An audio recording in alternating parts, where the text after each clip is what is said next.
Bonjour à tous, bienvenue dans cette nouvelle vidéo dans laquelle je vais répondre à la question: est-ce que le sucre des fruits est notre ennemi et devons-nous en avoir peur? Pour ceux qui ne me connaissent pas, je suis Maëva, j'accompagne aujourd'hui les personnes qui sont désireuses de mettre en place une alimentation qui est la plus adaptée à l'organisme, dans le but soit de prévenir les différentes maladies ou d'avancer vers la guérison des différents symptômes. Après moi-même être formée sur le sujet de l'alimentation, et avoir réussi à démêler le vrai du faux sur le sujet et d'avoir expérimenté sur moi-même, j'ai pu guérir de la majorité des symptômes que je vivais, même ceux que je pensais impossibles. Et j'ai découvert, compris la puissance de l'alimentation, que ce soit l'alimentation lorsqu'on fait des erreurs et que l'on consomme des aliments qui ne sont pas adaptés et qui nous amènent vers la maladie, ou la puissance de l'alimentation qui est à l'inverse, celle qui va nous permettre de nous en sortir et de guérir. Donc je voulais faire cette vidéo aujourd'hui sur les fruits car on entend beaucoup de personnes avoir peur des fruits et moi-même dans toute mon enfance c'était quand même se limiter à un fruit en dessert, pas trop de fruits. Finalement on avait moins peur de produits industriels parfois même pour le goûter que les fruits. Et aujourd'hui, donc, j'ai une alimentation qui est beaucoup plus riche en fruits et c'est ce qui m'a aidée à m'en sortir. Et je vois encore beaucoup de personnes qui se disent mais c'est pas bien, elle consomme trop de fruits, c'est pas bon pour la santé, pour le diabète, elle va prendre du poids, elle va avoir des maladies si elle en consomme trop. Donc il y a vraiment ce truc de trop de fruits, donc il faut en consommer, mais pas trop, pas forcément tous les jours. Voilà, tout dépend des personnes, mais il y a quand même cette forte croyance sur le fait que ça peut être nocif à notre santé et qu'il faut les limiter. Et je voulais vous expliquer aujourd'hui, dans un premier temps, euh, les points importants à savoir sur le sucre des fruits. Est-ce que c'est le même que tous les différents sucres dont on peut entendre parler? Et également, qu'est-ce qui nourrit véritablement les problèmes de santé qu'on peut avoir, les maladies, les virus, etc. Déjà, pour parler des bienfaits du sucre des fruits, il faut déjà qu'on remette dans le contexte aujourd'hui, c'est-à-dire qu'on parle du sucre de manière générale, et on met dans le même panier le sucre qui provient d'aliments raffinés, le sucre de canne, donc le sucre de table qu'on peut avoir, le sirop de maïs aussi qui est très riche en fructose, et on met dans le même panier finalement le sucre qui provient des aliments bruts tels que les fruits. Et ça c'est une des premières erreurs en fait qui empêche d'être en bonne santé ou en tout cas de régler nos problèmes de santé parce que le sucre des fruits est vraiment totalement différent du sucre qu'on peut, qui est raffiné, qui provient de la transformation par l'homme de différents éléments dont on va retirer du sucre ou du fructose ou du sirop de maïs, etc. Ce qu'il faut prendre conscience sur le sucre des fruits, c'est que en fait, le sucre des fruits va vraiment se lier à l'ensemble des antioxydants qui, eux, sont là pour lutter contre les différentes choses négatives auxquelles notre corps doit faire face. Donc c'est vraiment comme si le sucre des fruits allait nous aider à booster notre système immunitaire. Et les fruits ne contiennent pas que du sucre, ils contiennent des vitamines, des minéraux, des antioxydants, des phytonutriments, des fibres et également une eau vivante, finalement l'eau la plus hydratante possible. Donc finalement, quand on voit tout ce qu'il y a dans les fruits et qu'on comprend ce dont notre corps a besoin, on se rend compte que les fruits c'est l'aliment qui est le plus parfaitement adapté à ce dont notre corps a besoin, aux cellules de nos différents organes. Donc ça c'est vraiment un des points majeurs à comprendre. Les fruits sont l'aliment le plus adapté au corps humain et rien qu'en disant ça, on peut déjà se dire mais comment du coup on peut croire qu'il faut le limiter ou qu'il faut en avoir peur en fait. Par contre, les sucres raffinés, tout ce qui est transformé par l'homme, c'est pas des produits qui viennent de la nature en l'état. Et effectivement, on n'a pas ces bienfaits-là, on n'a pas tous ces vitamines, ces minéraux, ces antioxydants, ces phytonutriments dans tous ces produits avec du sucre raffiné. Ça, c'est vrai. Mais les fruits, c'est vraiment une toute autre histoire. On entend également que les fruits, ça va nourrir le candida, les champignons, les virus, les bactéries, etc. Et encore une fois, ça c'est une fausse croyance, les fruits ne nourrissent absolument pas tout ça, par contre ils les combattent. Les fruits c'est vraiment l'aliment qui va vous aider à vous en sortir, qui va vous aider à apporter au corps tout ce dont il a besoin pour réussir à faire face aux mauvaises choses. Faut vraiment voir le fruit comme votre meilleur défenseur en fait finalement, et du coup votre meilleur atout pour la santé. En tout cas c'est en comprenant tous voilà, ces points majeurs que je viens de vous exposer que j'ai personnellement pu m'en sortir de l'ensemble de mes soucis de santé et que j'ai pu également voir des guérisons vraiment miraculeuses chez beaucoup de personnes. Donc vraiment ne sous-estimez pas la puissance des fruits et voilà, essayez de, même en, instinctivement en fait, est-ce qu'on peut vraiment penser que la nature favoriserait des choses qui nous seraient mauvaises tout simplement. Donc là les fruits ça pousse sur des arbres fruitiers, parfois ça peut être un noyau qui tombe dans la terre et ça va faire un arbre, on mange ces fruits, comment on peut penser que ça nous est nocif en fait?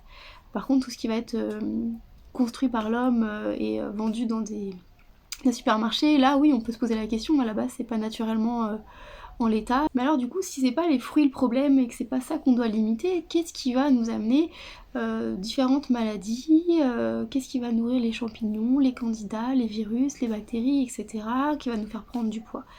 Et bien en réalité, c'est pas le sucre, en tout cas pas le sucre des fruits, ça va être un excès de graisse, en sachant qu'il y a de la graisse ajoutée dans énormément d'aliments qu'on consomme aujourd'hui, et qu'on consomme beaucoup d'aliments qui sont riches en gras, donc au-delà d'en consommer quelques-uns, on en consomme tout au long de la journée un petit peu, donc ça fait des quantités de graisse qui sont énormes sur une journée, et voilà, au quotidien, sur des années, c'est forcément compliqué pour le corps de gérer. Et tout cet excès de gras va fatiguer le foie, fatiguer le pancréas, va limiter la possibilité pour le corps de détoxifier. Ça va favoriser le diabète également. Ça va également favoriser tout ce qui est œdème, prise de poids. Ça va favoriser l'oxydation de l'ensemble des métaux lourds qu'on peut ingurgiter. Et pour finir, ça va également nourrir tout ce qui est virus et bactéries. Donc c'est vraiment l'excès de graisse dans notre alimentation, en sachant qu'un aliment n'est pas que du gras, à part les huiles végétales, là, où c'est vraiment du 100% gras, mais dans beaucoup d'aliments, c'est surtout une forte proportion de graisse, et c'est l'accumulation de tous ces produits-là qui sont riches en graisse qui sont vraiment le problème. Donc je dis pas du tout qu'il faut pas du tout manger de gras, il faut des acides gras, j'ai d'ailleurs fait une vidéo sur le sujet si vous voulez comprendre un peu plus. Mais aujourd'hui on consomme beaucoup trop de graisses, et en plus des graisses qui ne sont pas les plus adaptées à notre corps, donc les graisses saturées, et qui, au-delà de ne pas être utiles à notre corps, lui sont même nuisibles aujourd'hui. Donc il faut vraiment pouvoir comprendre quels sont nos besoins en consommation de gras, et du coup où est-ce qu'on a tout le bon gras qui est nécessaire au corps. Voilà, d'où la vidéo que j'ai fait sur le sujet. Je vais pas forcément en refaire le point dans cette vidéo pour que ça reste quand même quelque chose d'assez court, mais vous pouvez vous y référer si vous voulez plus d'informations sur le gras. Et je voulais faire un point d'attention parce que parfois l'état de santé de certaines personnes ne permet pas de consommer immédiatement des fruits, notamment certains fruits. Je pense aux personnes qui ont le système digestif très irrité, qui n'arrivent pas à consommer les fruits et ça leur fait mal, ils n'arrivent pas à réussir à le digérer. Ce qu'il faut garder en tête ici, c'est que c'est pas le problème du fruit, le problème c'est vraiment l'état intérieur, l'état digestif qui ne permet pas de consommer des fruits notamment acides, tout ce qui va être agrumes, etc. Je suis même moi-même passée par là puisque j'avais des brûlures d'estomac avec des remontées acides, et bref ça me brûlait jusque dans la gorge. Et au début de mon alimentation, la transition vers la bonne alimentation, j'avais essayé au début d'incorporer différents fruits, et effectivement ceux qui étaient acides ou mi-acides ça passait pas parce que finalement ça me brûlait au niveau de tout le système digestif. Alors la première pensée qu'on peut avoir c'est oh les fruits c'est pas bon, ça aggrave mes symptômes, donc en gros les fruits sont un problème, et effectivement le système a raison de me dire qu'il faut diminuer, en tout cas consommer peu de fruits. Mais en fait, en réalité, les fruits sont le moyen de s'en sortir, mais il faut commencer par les fruits les plus doux pour ceux qui ont un système digestif très abîmé. Donc ça va être de consommer par exemple des bananes, des papayes, des mangues qui sont pas du tout acides. Et là, les fruits vont passer sans aucun souci. Et puis si c'est pas les fruits qui peuvent vous aider vers la guérison, ça va être d'autres façons de consommer des glucides les plus bruts et les plus sains, avec des pommes de terre vapeur, des patates douces par exemple. Il n'y a pas que les fruits qui sont synonymes de guérison, mais en tout cas c'est un des meilleurs aliments. Et même si sur le moment vous sentez que ça ne vous fait pas du bien au niveau de vos symptômes, c'est que c'est trop tôt pour inclure des fruits, parce que trop puissant, parce que trop puissant en termes de détoxification du corps, ça peut être aussi ça, mais ça peut être aussi parce que du coup votre corps est encore trop sensible pour pouvoir digérer certaines catégories de fruits, mais sachez que plus vous irez bien, plus vous prendrez soin de votre système digestif, plus à un moment donné, logiquement, plus vous avancerez vers la guérison, l'ensemble des fruits, vous pourrez les consommer sans aucun souci. C'est aussi ça qui va vous montrer que votre état s'améliore, c'est quand tous les bons aliments les plus adaptés, vous pouvez tous les consommer sans plus aucun souci.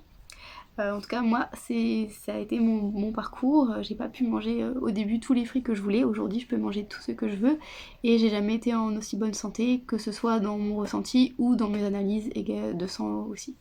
Et pour finir cette vidéo, j'ai accompagné beaucoup de personnes qui commençaient leur journée par un petit déjeuner qui était riche en graisse, que ce soit par des tartines de beurre, du fromage, des œufs, de la charcuterie, de la viande, etc. Le premier conseil que je peux vous partager aujourd'hui, c'est vraiment de modifier votre petit déjeuner et vous verrez à quel point vous faites du bien à votre corps en débutant votre journée par un petit déjeuner qui est riche en bons glucides, donc en fruits. Je vous conseille juste d'expérimenter, simplement de modifier ce repas de votre journée. Si vous avez un petit déjeuner aujourd'hui qui est riche en gras ou qui a quand même beaucoup d'aliments gras comme ceux que je viens de citer, je vous conseille vraiment de tester le petit déjeuner de fruits. Et si vous avez encore faim 2 heures après parce que vous n'avez pas réussi à consommer assez de calories au petit déjeuner, vous refaites un deuxième petit repas de fruits avant le repas du midi et je vous assure que vous ferez un bien fou à votre corps et que vous en ressentirez les bénéfices assez rapidement. En tout cas, vous n'avez rien à perdre, hein. Je vous demande pas de changer toute votre alimentation du jour au lendemain, simplement le petit déjeuner. Et voilà, ce sera vraiment une des actions les plus importantes pour débuter vers une meilleure santé et vers l'amélioration des différents symptômes que vous pouvez vivre. J'espère que cette vidéo vous aura apporté de la valeur, qu'elle vous aura fait prendre conscience que vous n'avez pas besoin d'avoir peur des fruits. Et si ça peut aider quelqu'un d'autre, n'hésitez pas à partager cette vidéo, n'hésitez pas également à partager votre expérience ou vos différentes questions si vous en avez en commentaire de cette vidéo. Et je vous dis à bientôt pour un prochain sujet. Au revoir.